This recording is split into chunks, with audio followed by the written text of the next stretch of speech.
तो जय हिंद, जय श्री राधे राधे। तो जैसा कि मालूम हम लोग का साउथ इंडियन हिस्ट्री क्लास चल रहा है और आज हम लोग का 62 क्लास, ठीक है। और आज हम लोग पढ़ने वाले कार्तिक वंश के बारे में, होसल वंश के बारे में और उसके बाद देखिए यादव वंश के बारे में, ठीक है। तो चलो हम लोग बिना देरी के क्लास को स्टार्ट करते हैं। बाबू आप लोग सब लोग बैठिए, ज़्यादा देर का नहीं है, 5-10 मिनट समझा दिया जाएगा, ठीक है। तो चलिए हम लोग क्लास को स्टार्ट करें। इससे पहले आपको बता दें किसी भी कंपटीशन की तारीख करें जब हमारे डीजेस एजुकेशन द्वारा जुड़ गए फ्री आपको जीके जीएस वर्ल्ड में क्लास आप ले सकते हैं, पूरा फ्री है, निःशुल्क है। तो हम लोग सबसे पहले बाबू कार्तिक वंश के बारे में पढ़ लेते हैं, ठीक है। देखिए कार्तिक वंश जो था ये तेलंगाना के क्षेत्र में एक छोटा सा राजवंश था, ठीक है। जो कि आपको पता है कि 2 जून 2014 को तेलंगाना आंध्र प्रदेश से टूट के क्या होता है एक अलग राज्य बना था, ठीक है। उसी क्षेत्र की बात हो रहा है। तो क्या था, कार्तिक वंश एक छोटा सा राजवंश था। इस संस्थापक जो कि इस वंश के जो संस्थापक है वो थे बेटा 1 या बीटा 1 का लीजिए जो, ठीक है, बीटा 1 थे। इस वंश के जो कि अगला जो शासक था रुद्र 1 बनता है, जिसने अपनी राजधानी जो कि वारगल, ठीक है, वारगल को बनाया था। किसी रुद्र 1 ने उन्होंने अपना राजधानी वारगल बनाया, ठीक है। और अगला जो शासक आता है प्रताप रुद्रदेव आता है, जिसने देखेगा मलिक गफूर का आक्रमण किया, ठीक है। मलिक गफूर जो था अलाउद्दीन खिलजी का सेनापति था, तो उन्होंने आक्रमण किया इस पर प्रताप रुद्रदेव पर।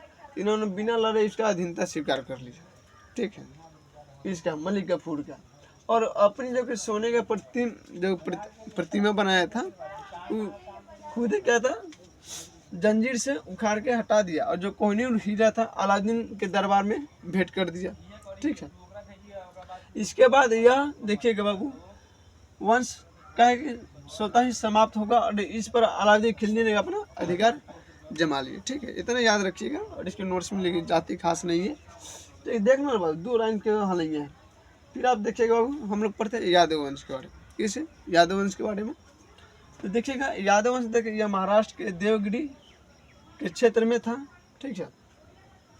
और इसके जो संस्थापक थे भीलम 5 थे। कौन थे? भीलम 5, जो कि यादव वंश के संस्थापक थे। और इस वंश के जो कि शासक रामचंद्र देव थे, जो कि मलिक गफूर ने इन पर भी आक्रमण किया, ठीक है, और इनको भी पराजित कर दिया, देवचंद्र को भी पराजित कर दिया। बाकी अलाउद्दीन खिलजी ने इनके वीरता को देखते हुए, उनके वीरता का सम्मान करते हुए इसी क्षेत्र का मतलब इन्हीं क्षेत्र का क्या हुआ, इनको जागीर घोषित कर दिया गया, जमींदार, ठीक है, जागीरदार घोषित कर दिया। लेकिन एक बात है, आप पहले कहाँ राजा बन के रहते थे, अब उसी क्षेत्र में आप मंत्री बन के रहिएगा, मजा आएगा? नहीं आएगा, नहीं चुभेगा, कांटा की तरह चुभता है कि नहीं चुभता है? अब बताइए कि जहाँ अभी आप राजा हैं वहाँ आपको वहाँ मंत्री चाहे उस क्षेत्र का दास बना के रख दिया जाए, मजा आएगा? नहीं आएगा ना, ठीक है।